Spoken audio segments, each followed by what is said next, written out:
Good morning बच्चों। आपकी संस्कृत की क्लास शुरू हुई है। इससे पिछले क्लास में हमने वर्ण विचार के बारे में पढ़ा था। थोड़ा सा पार्ट था वो सिर्फ कि भाई वर्ण होते क्या हैं, वर्ण के भेद क्या हैं, भाषा किसे कहते हैं। जो चीज़ें पढ़ी थी उससे आगे की चीज़ आज हम पढ़ने जा रहे हैं। स्वर और व्यंजन क्या है, स्वर कौन से होते हैं, व्यंजन कौन से होते हैं, किसे कहते हैं, और उससे अलग भी संस्कृत में क्या क्या चीज़ें होती हैं, वो आज हम इस भाग में पढ़ेंगे। चलिए देखते हैं। सबसे पहले स्वर है क्या। जिन वर्णों का उच्चारण बिना किसी आश्रय के स्वतंत्र रूप में होता है उन्हें स्वर कहते हैं। मतलब हमें जब किसी भी अन्य स्वर की या किसी अन्य अक्षर की सहायता नहीं लेनी पड़ती किसी स्वर को बोलने के लिए, तब उसे क्या कहते हैं, हम स्वर कहते हैं। जिनके उच्चारण के लिए किसी अन्य वर्ण की सहायता हमें नहीं लेनी पड़ती है। वो स्वर जो हैं वो हैं कौन कौन से, वो 13 जो मैंने बताए थे आपको पहले कि 13 होते हैं स्वर। कौन कौन से हैं? अ, आ, ई, उ, री, ए, ऐ, ओ, औ। ये क्या है? संख्या में 13 होते हैं और ये स्वर कहलाते हैं। ठीक है, तो ये सभी को मोस्टली याद ही होंगे। चलिए आगे बढ़ते हैं।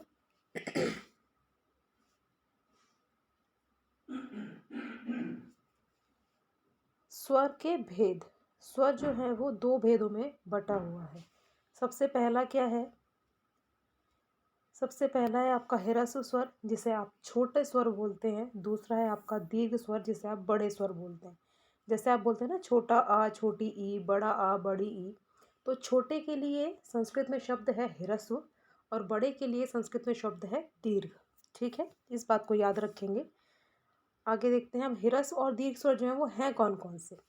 ह्रस्व स्वर जो हैं हमारे वो होते हैं अ, ई, उ, री और री। ये 5 हैं जो मूल स्वर कहलाते हैं, क्योंकि अन्य स्वर या तो इनके दीर्घ रूप होते हैं या किसी 2 स्वर से मिलकर बने होते हैं। ठीक है, ये 5 जो हैं वो क्या है, हमारे मूल स्वर है। ये तो हो गए ह्रस्व स्वर। अब दीर्घ स्वर कौन से होते हैं?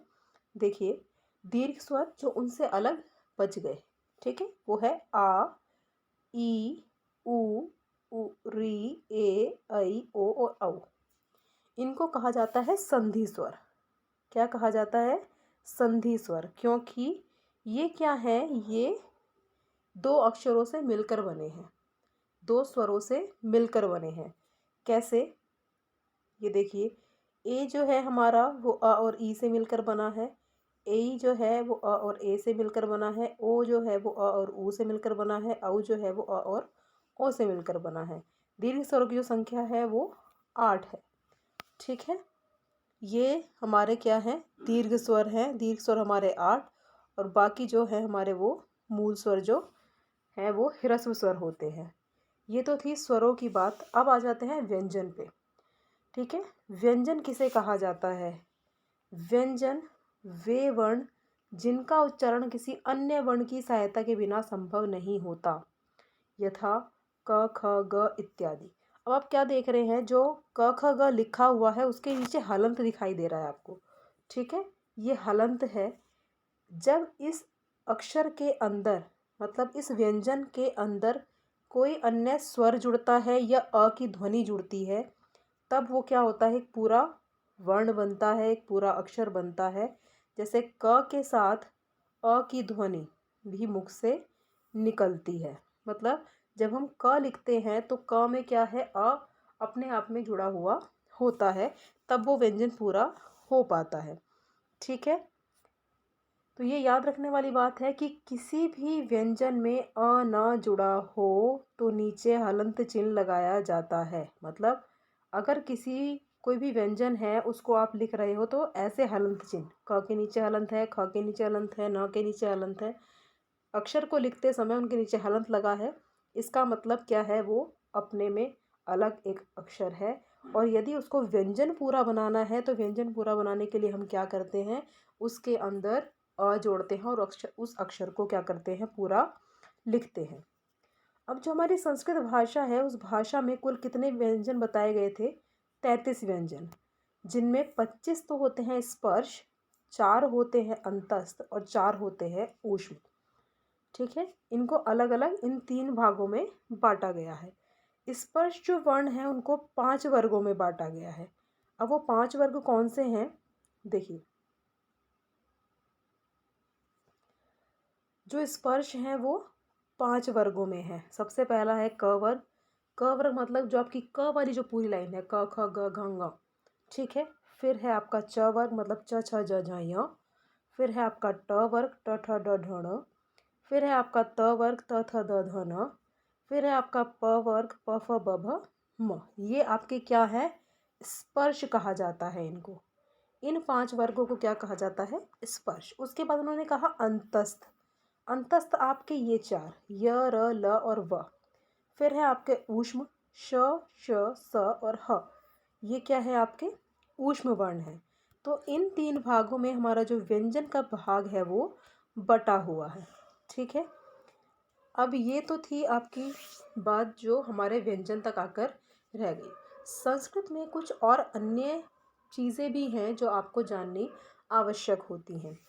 क्या कहते हैं, स्वर तथा व्यंजन के अतिरिक्त संस्कृत में 2 और ध्वनियाँ हैं। हमने ध्वनि पढ़ी थी ना, मतलब जो अक्षर है, जो जो हम मुख से बोलते हैं, हमारे मुख से जो ध्वनि निकलती है, तो वो ध्वनि कुछ और भी हैं। सबसे पहला जो उन्होंने बताया है वो है अनुस्वार।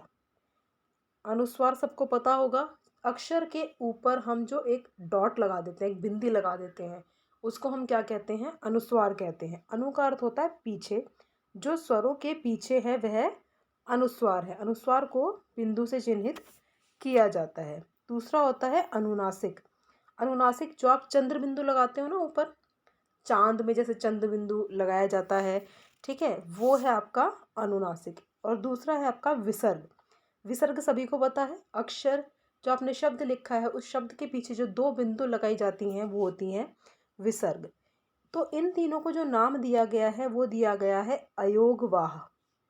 जैसे कुछ स्पर्श हैं, कुछ आपके ऊष्म है, कुछ अंतस्थ है, इसी तरीके से अनुस्वार, अनुनासिक और विसर्ग क्या है, वो आपके अयोगवाह अक्षर हैं या अयोगवाह आपकी ध्वनियाँ हैं।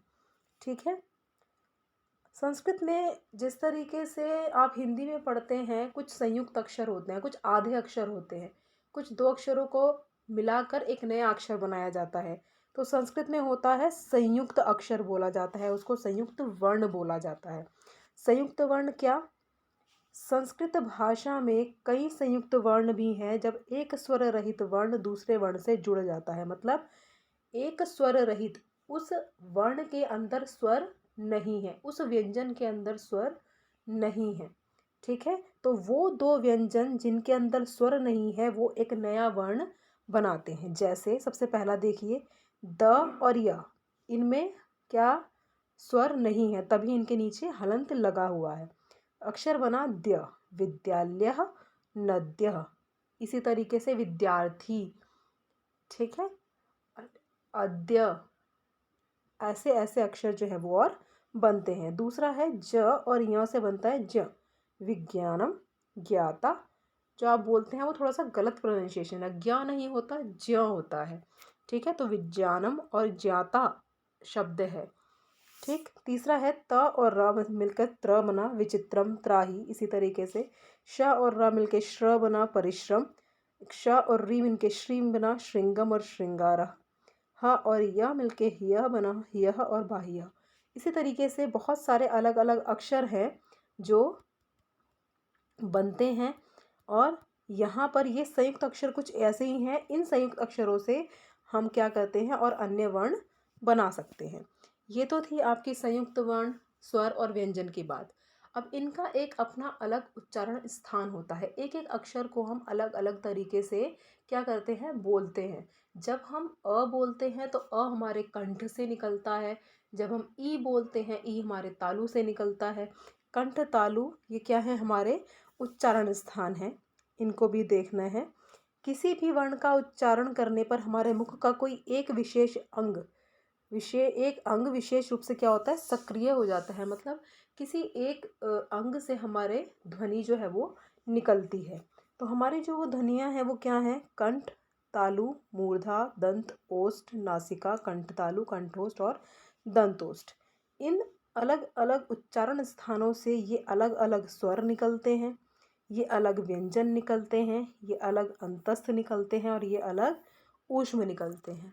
ठीक है? तो यही जो टेबल है वो सब बच्चे अच्छे से याद कर लेंगे और जितना भी ये बताया गया है, किसी को कोई परेशानी हो तो वो मुझसे पूछ सकते हैं। और जितना भी ये कार्य है वो मैंने पीडीएफ फॉर्म में भी आपको भेजा है, उसको सब आप अपनी अपनी कॉपी में कर लेंगे। हमारा जो ये पाठ था, वर्ण विचार वाला जो हमारा विषय था, ये यहीं पर ख़त्म होता है। किसी को कुछ भी परेशानी हो तो वो मुझसे पूछ सकते हैं। Thank you.